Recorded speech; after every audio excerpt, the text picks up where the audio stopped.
How is it going, everyone? Back with a couple of small little tidbit tips.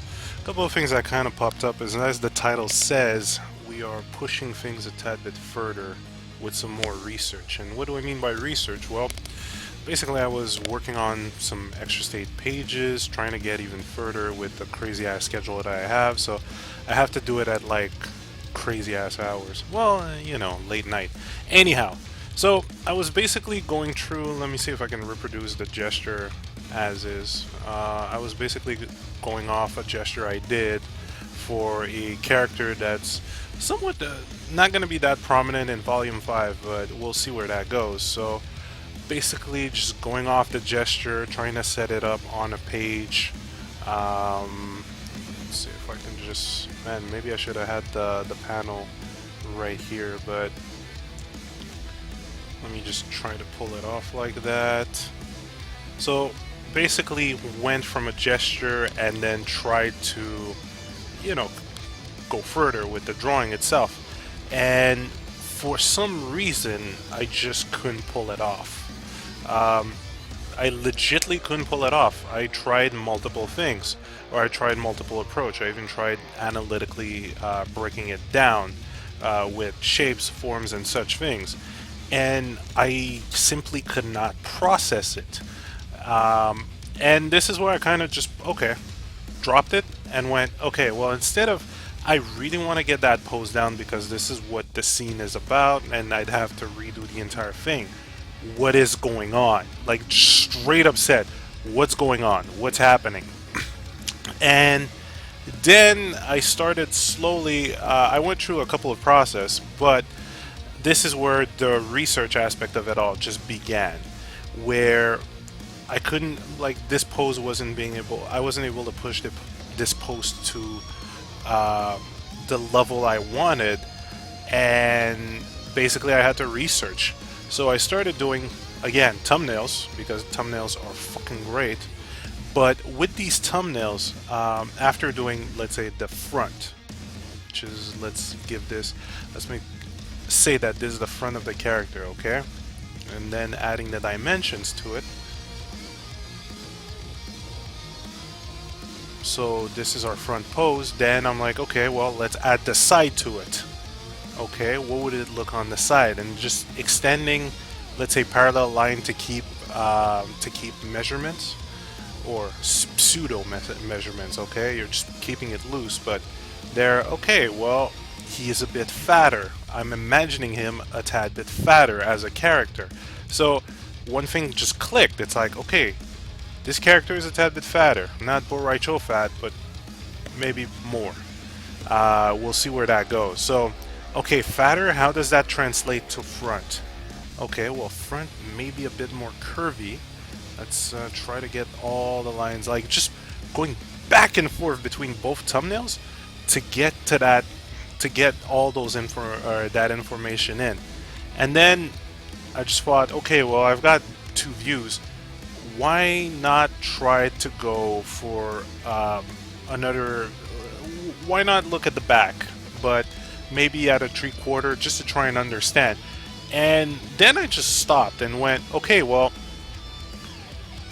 my issue is that I didn't do enough research on certain characters, including my main character.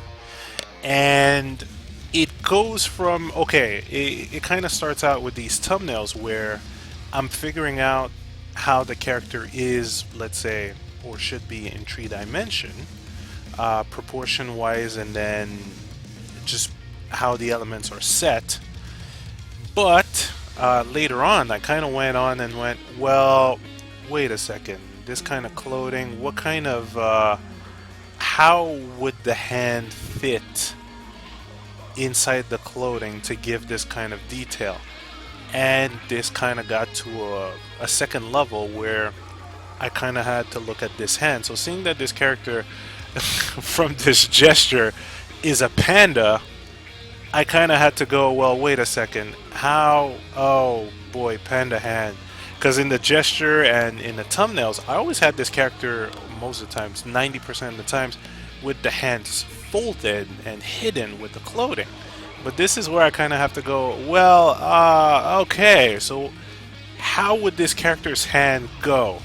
And this kind of just tumbled into, well, wait, this character has, pandas in this scenario. There's multiple of them, so at the same time, if I break that down, I should be able to understand how, let's say, other characters from that same species would perform or would look like. So this is where I kind of went, okay, well, let's try it. Let's go for it. Okay, let's try to get those panda hands in there. How would they look? And then breaking them down into shapes as well, because I need to know what the shapes would look like in order to reproduce them. Or I need to have my brain know. Like it's giving reassurance or assurance to my brain in a sense, because basically once I get back to the comic itself, I'm not gonna think that in depth because I've already done it, or I've already went through the process where I've explored what it's supposed to be. So right now, stubby hand, okay, that kind of works. I can even push it even further and say, well, let's somewhat link it back to the arm. And seeing it's a big character, the arm is going to be big as well. So keeping all those elements, or exploring, doing that research, that internal research. And what's even better, or what's even more fun, seeing that, everyone and their grandma has internet, is if you want extra details to reinforce your concept, you're going to go online, look up pandas on Google, and then see, okay, you might be able to find an anatomy breakdown for pandas, but you're not going to use it literally. You're going to use what elements that you deem interesting or fascinating, or things that could push the character, that's what you're going to take from these pictures. What is going to make it look like a panda in a sense? And in this case, or in this character case, it's mostly I'm gonna have to focus on the face. I'm gonna have to fine tune the face in a certain degree that it's gonna, how do you say, push this essence of panda, or basically at first glance it's gonna look like a panda, or a caricature of a panda. And that's what you need to get. That's why, like, that whole essence thing, the fine lines, the lines that are going to help you describe it in such ways, that's what you need, or that's what you're going to get from using references. So this is where doing the research doing the research in two ways, one with references, and then two, in your own character. What can you do, or what do you need to do or to have to make it easier to draw these characters? And it's kind of nuts once you get into that mindset, because at this point you'll find so many ways to just boost, actually you'll find so many ways to keep yourself in check. Well, wait, ears? What am I doing? Pandas don't have big ears. I was about to draw my main character there. Settings change. You guys know this. But like, I'm just trying to... Is this even that? Whoa, that's a pen. See, once you restart and install everything all over again, you need to find a way to translate all your previous settings in an easy and fashionable manner in every program. Anyway, so right there, I kind of want to find out, okay, well, fat character, I do remember I had a different breakdown for him. I do have it on hand though. I'd have to open up the book and set it all up, but it's relatively around this kind of size. And here I can just go, okay, I have the head like this. How would it look from above? And this is where analytically breaking it down in one view, or let's say it's not a perfect square. It isn't. Let's see. Just always using the middle line, trying to keep dimension in here. All right. So from on top, I would just start with my basic, let's say, square, extended square with a circle at the bottom, and then boom, I can just start figuring these things out as I go because I've already started this path of research.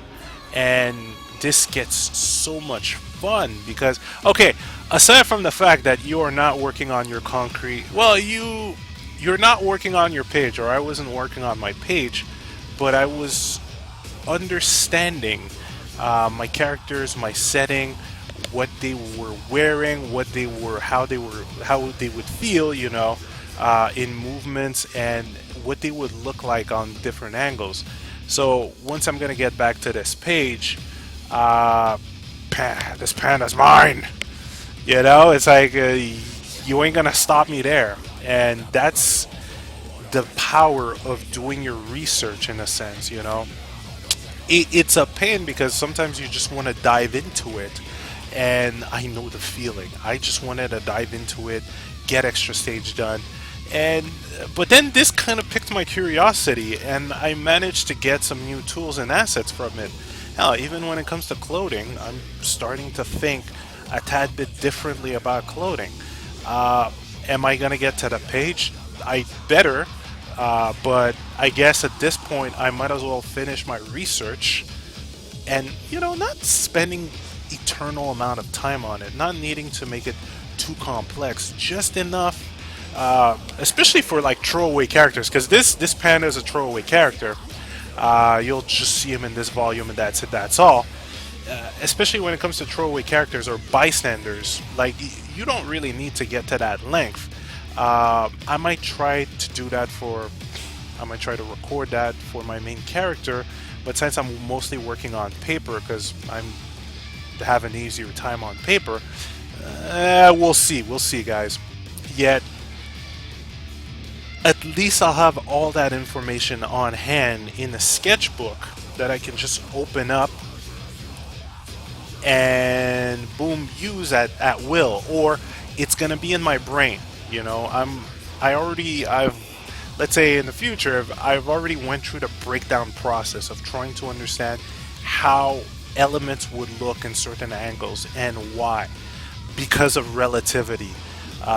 Relativity from a front view to this view, or from another view, again, from another view to another view.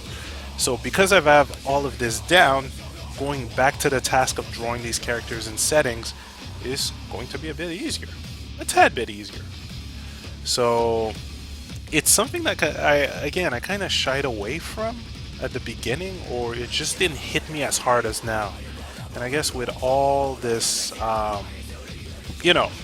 learning experience, more and more of the importance of preparation is popping up, and that goes from doing thumbnails to doing analytical breakdown to just exploring that character in perspective, and this is going to help you. Again, when it comes to throwaway characters, I wouldn't really go for it, even though I'm doing this for the panda and possibly Miss Tori or Lady Tori for the next volume, because this specific character is going to be quite prominent in that specific volume. But if it comes to bystanders or one-off characters, then no, I don't really need to go through that breakdown because I'm never gonna see them again, or I'm never gonna draw them again. Yet main characters, bad guys, environments, you just get to that point because you'll have all the details in your brain and in your sketchbook, which is gonna make drawing them much easier. So that's it for this one. Next video is going to be quite interesting because we're switching back to the right side of the brain. Yeah, something else popped up that same night. I love doing nightly studies or midnight studies, but man, it's going to take a toll on my health, so I'm gonna have to tone that down and properly understand why I have a better time studying, quote unquote, or performing like during nighttime. I guess it's mostly because I shut off the internet completely. Yep, okay. Anyway, pro tip, shut off your internet at night. Don't get distracted, people. It's as simple as that. Alright, guys. So thanks again for the support. More videos on the way. I think I got to go ahead for, and somebody's knocking. Okay, well guys, I will see you next time. Later.